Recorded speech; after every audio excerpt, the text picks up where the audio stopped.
Okay, I will call this council meeting to order, the first council meeting of 2024. So we're on our way. Land acknowledgement, I want to acknowledge that we are on the unceded lands of the Mi'kmaq, and let's stand for the singing of O Canada. O Canada, our home and native land, true patriot love in all of us commend. With glowing hearts we see thee rise, the true north strong and free. From far and wide, O Canada, we stand on guard for thee. God keep our land glorious and free. O Canada, we stand on guard for thee. O Canada, we stand on guard for thee.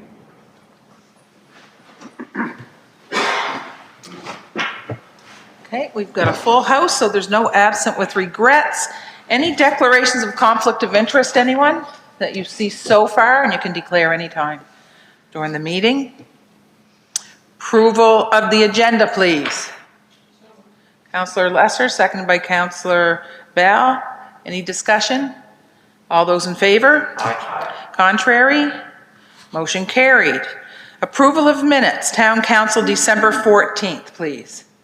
Deputy Mayor, Councillor Heather, discussion? All those in favor? Aye. Aye. Contrary?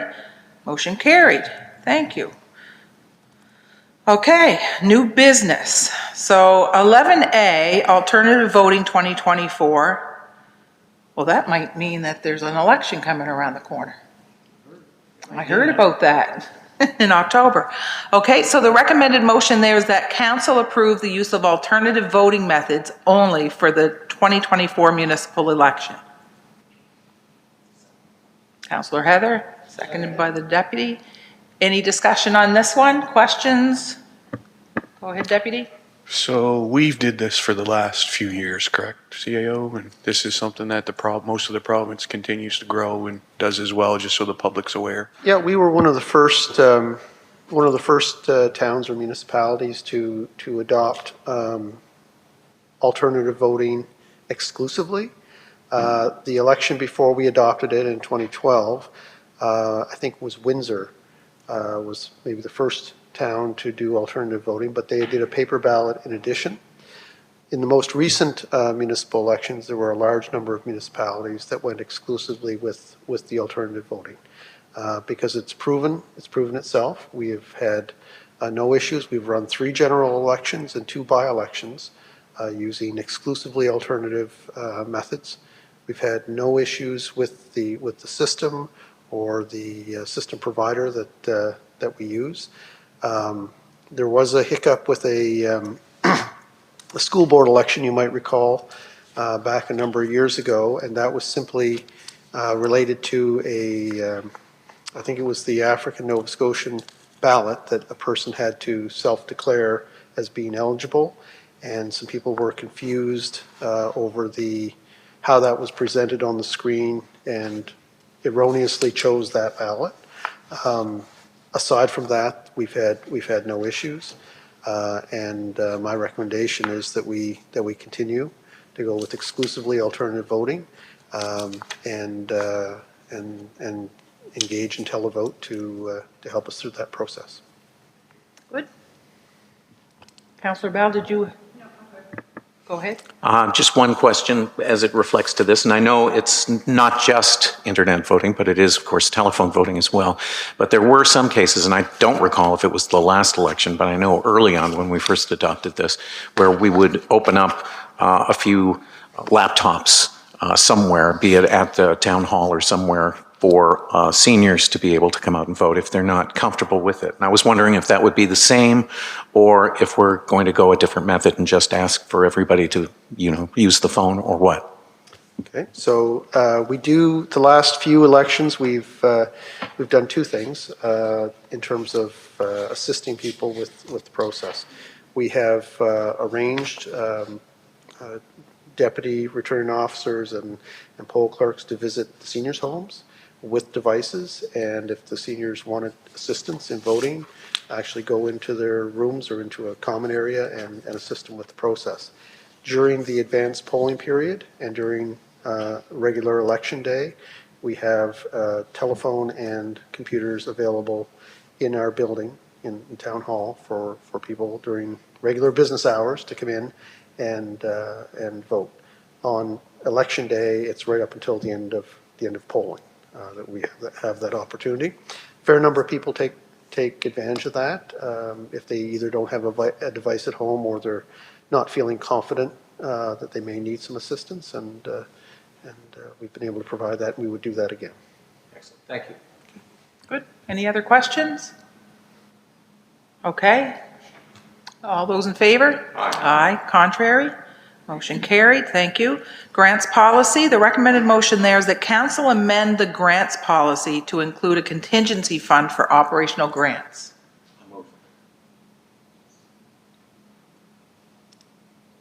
Moved by Councillor Cleveland, second by Councillor Heather. Sorry, I heard Gil second something a minute ago. Any discussion on this one? Go ahead. So I see the 10% is added, which I like as we said, we have that little buffer if we need it. It says 70 and 30. Will this 10% be in addition to, or will be taken 5 and 5 from? Off the top. Okay, yep, and then the rest will be the 70-30 split from there. Perfect, thank you. And I love this setup as we did grants. Since I've been here, this to me is the best one that we have yet. I like the 2. I like that we capped it at 5,000 as well. Makes it easier to make sure that we can spread the money around as much as we can. So happy to support this one. Yeah, and really all I'm doing is agreeing with what the deputy said. I'm very pleased with the way things are going now. It seems like a much fairer process, if you will, especially in the ability, maximizing everything out at 5,000, so allowing everybody to get a small piece at least of the pie, as opposed to someone getting a larger one, and breaking it up into the 2 partial half. I want to say half, but they're not, of course. 170, the main one is 70, and then a 30% one gives you that opportunity to be able to give everybody an opportunity to kind of dip into those funds. And the 10% contingency is a perfect idea, so I support this wholeheartedly. Anyone else? We're good? Okay, all those in favor? Aye. Contrary? Motion carried. Okay, reports, Council Advisory Committee. So we didn't have a committee of the whole, so Deputy, you're off the hook this night. Okay, and Citizen Advisory, Planning Advisory. So that's you, Councillor Cleveland. Go ahead. Thank you, Your Worship. Just 2 items that came up yesterday. We had our PAC meeting yesterday. The recommended motion, first one, is that Council approve first reading to amend the land use bylaw to rezone 55 Green Street from low-density residential R1 zone to medium-density residential R2 zone. Okay, it's moved. Second by Councillor Lesser. Discussion? All those in favor? Aye. Aye. Contrary? Motion carried. And the second item is that Council A enter into a new development agreement, attachment 2, with the owner of 1 and 3 Kirk Street to A, effectively consolidate an existing development agreement and subsequent amendment into a single document. B, allow for an additional dwelling unit within the existing 12-unit residential building known as 1 Kirk Street. And C, update on-site motor vehicle parking requirements to align them with the current parking rules of the Town of Yarmouth Land Use Bylaw. So that's A. B, at the request of the owner of 1 and 3 Kirk Street, approve the proposed discharging agreement. And C, approve first reading to the proposed land use bylaw amendment to rezone 0.02 hectares of land known as 1 and 3 Kirk Street, northeast portion, from medium density residential R2 to commercial downtown C1 zone, as shown in attachment 5. And all the attachments are there on the agenda. Say that again without looking. No, but I'll say it slower if you'd like me to. No, I think we all follow it. Okay, moved and seconded by Councillor Dares. Any discussion on this one? Okay, all those in favor? Aye. Contrary? Motion carried. Thank you, Councillor. Okay, reports for information, anyone? Okay, mayor's report. I do have a mayor's report, but it's just the New Year's run through of what we've done type of thing, and then you guys can add to it what you want. In what feels like the blink of an eye, 2024 has arrived, and with it, of course, the inquisitive need to both peek back and look forward. It was a busy year, one with many accomplishments for the region, and at the same time, one of frustrations and some sadness. So let's start with some of the positives. The Mariner Center is moving forward at a great pace thanks to the entire team. It's the largest project ever undertaken by the 3 municipalities of Yarmouth County, and it's well on its way. The ATV trails have finally opened up, allowing riders to pass through Water Street. It's something this entire team's been doing our whole mandate, and I think a couple councils previous to us, and the province finally granted the permissions needed for us to carry this out. Our active transportation trails have been extended, and that's exciting. We've been working hard to connect the town from one end to the other, and these wide trails are helping us to see that through. The walkers, joggers, baby strollers, bikers, those with wheelchairs and other mobility devices, everyone can take advantage of these trails. It just opens the world up for everybody. The Deer Management Committee is working hard at finding a solution to our not-so-deer issue, and the Accessibility Committee is in full swing ensuring the town of Yarmouth is in line with the 2030 date of being accessible. The ferry ran and brought in tens of thousands of visitors to us. Folks who love being here and visitors and local alike love the newly painted Welcome to Yarmouth sign with the bright, fun colors that tell folks exactly who we are. The town ordered 2 brand spanking new transit buses that are currently being built and should be here in the fall. We've recruited more doctors than ever before who are loving Yarmouth's friendly folks and all we offer. Part of what we do at this council table is make decisions on amenities and the feel of the town. And that's just a small portion of what we do, but understanding what folks are looking for when they choose a place to live, work, and play. And I'd say we are way ahead of the game here, and it shows in our continued growth. I spent some time actually in the US over the holidays, and the goal was to go to as many small towns as I could hit.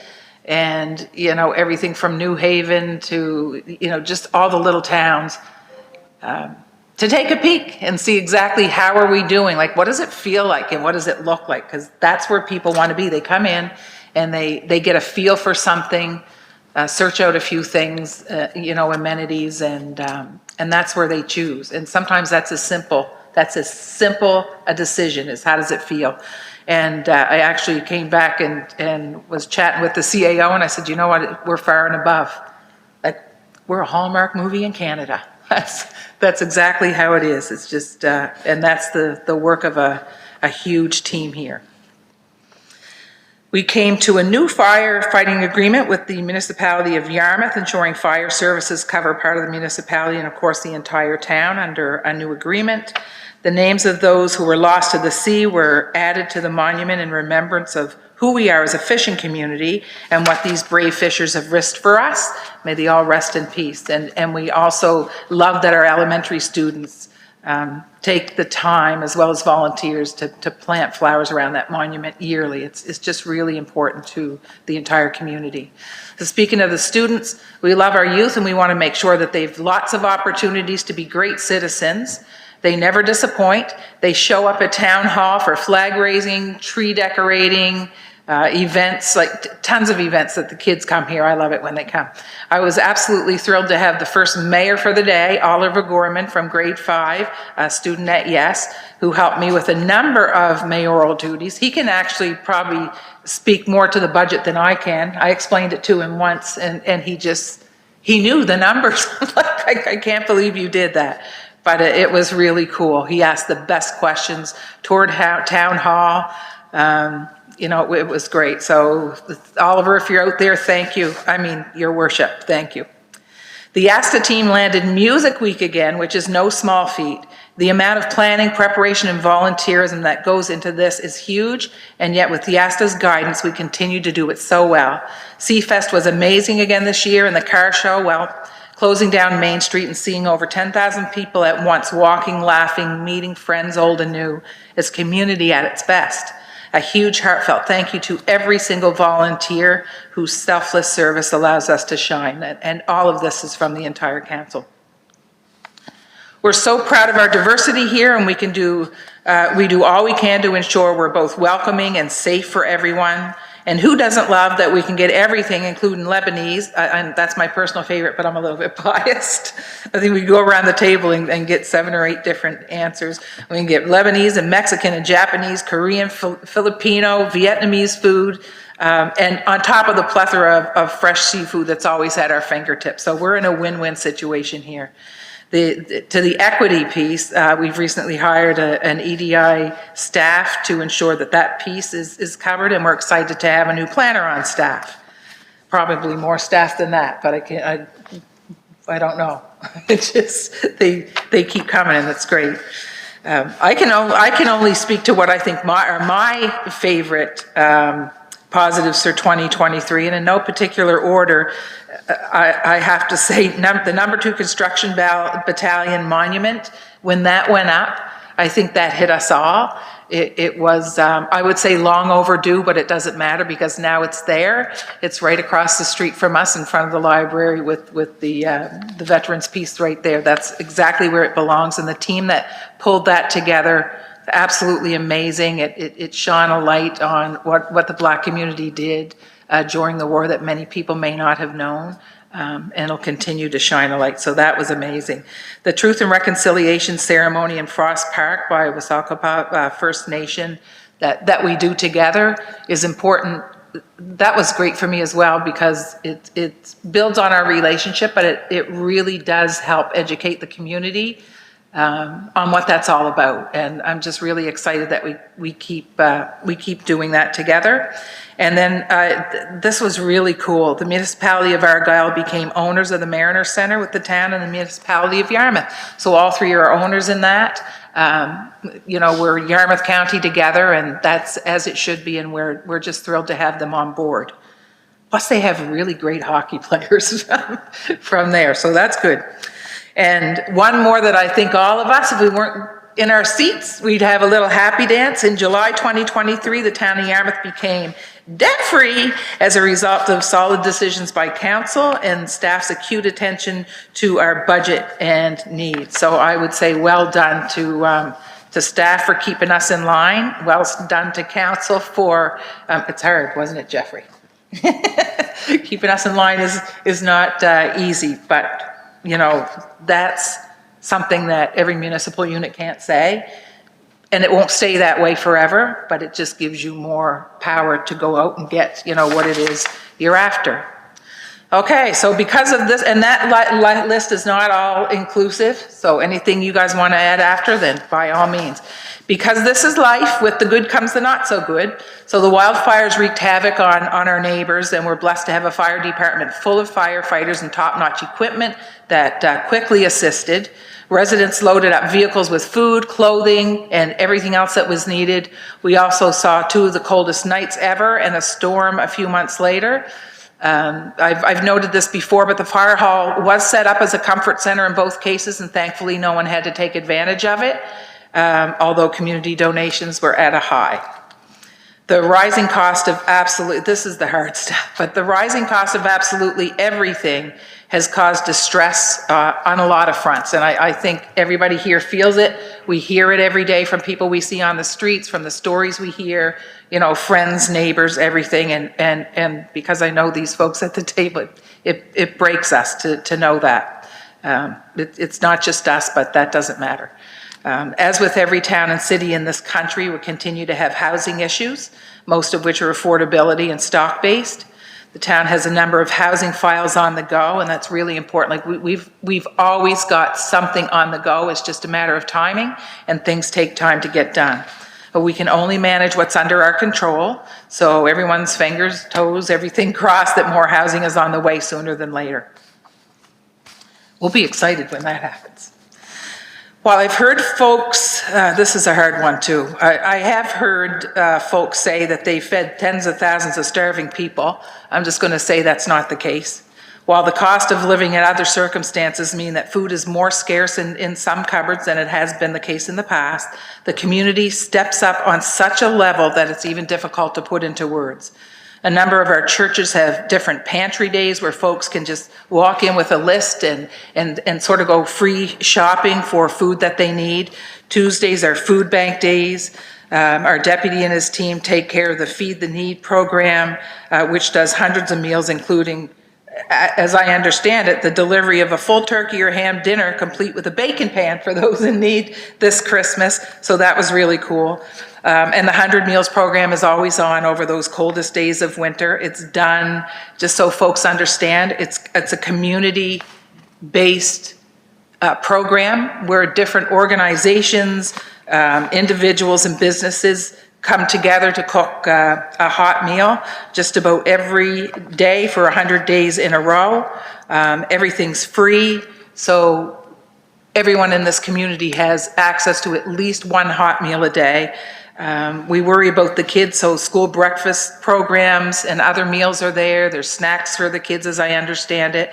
And that doesn't mean everyone's covered by a long shot. That's not what I'm saying, but the food is available. We just have to make sure that we take care of it. So we don't or we shouldn't have tens of thousands of, we don't even have tens of thousands of people.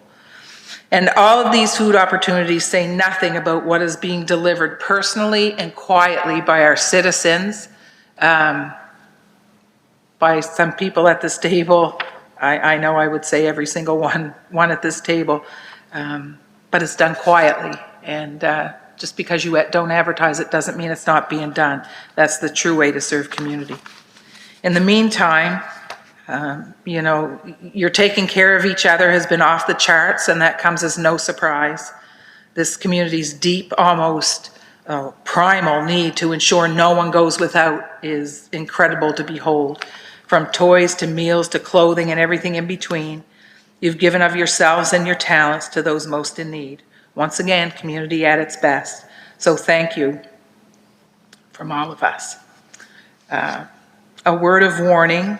We can never know the true needs of someone simply by looking at them. To do so is being judgmental, and it's dangerous. Get the backstory, the full story, before assuming a need is in front of you. It's about dignity and so much more. We've accomplished much together, a wonderful community of folks, partners who understand working together helps us all, a great staff that makes it all happen, and from my seat, a council unafraid to make difficult decisions, putting our different views on the table and coming through with the best decisions for the town and the region has been the best experience again this year. I simply and deeply love this community, and may each be blessed with a happy, prosperous, and joy-filled 2024. That doesn't cover it all. So does anybody want to add anything? Because there's everything from communities in bloom to everything that you do. Speak now. Did I mention airport? The airport's on the go. We're excited about that. I have a name for you. And we'll talk. Good. Okay. Your name comes with the price, right? That's right. It does. But I do have a name for you. Go ahead.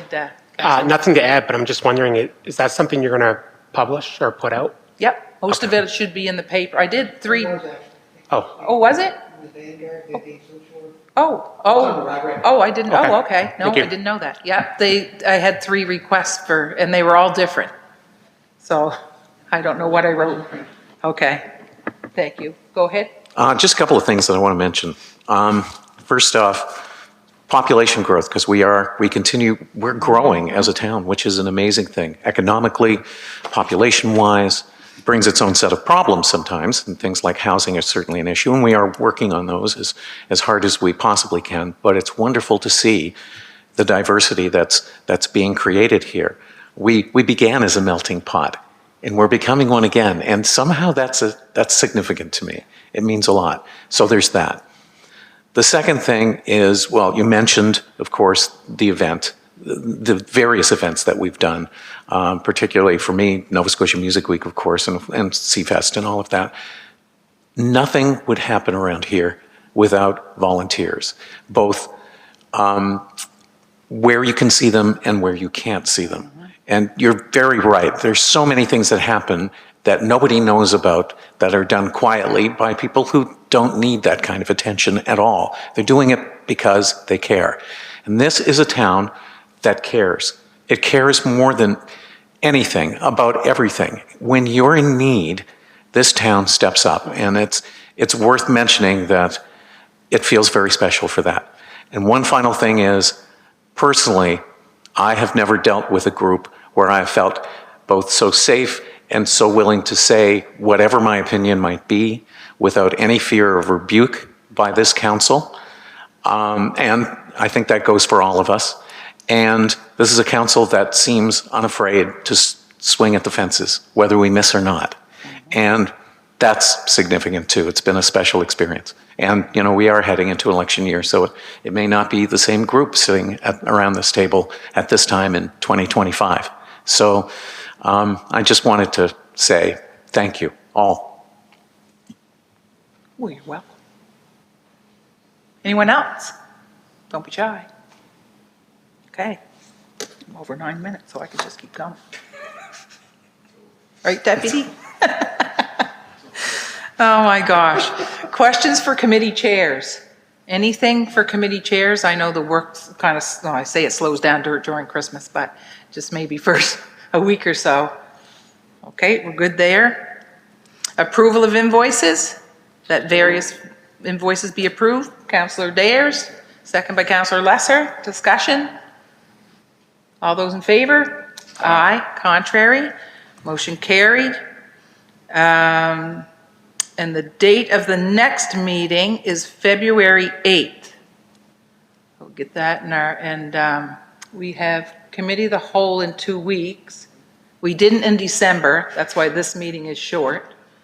But get your things to Lindsay, anything that's on your mind, get that to Lindsay and we'll get it on the agenda and take care of business. Okay, do we have anything in camera? We do not. Wow, okay. Motion to adjourn then. Okay. Nope, not even close.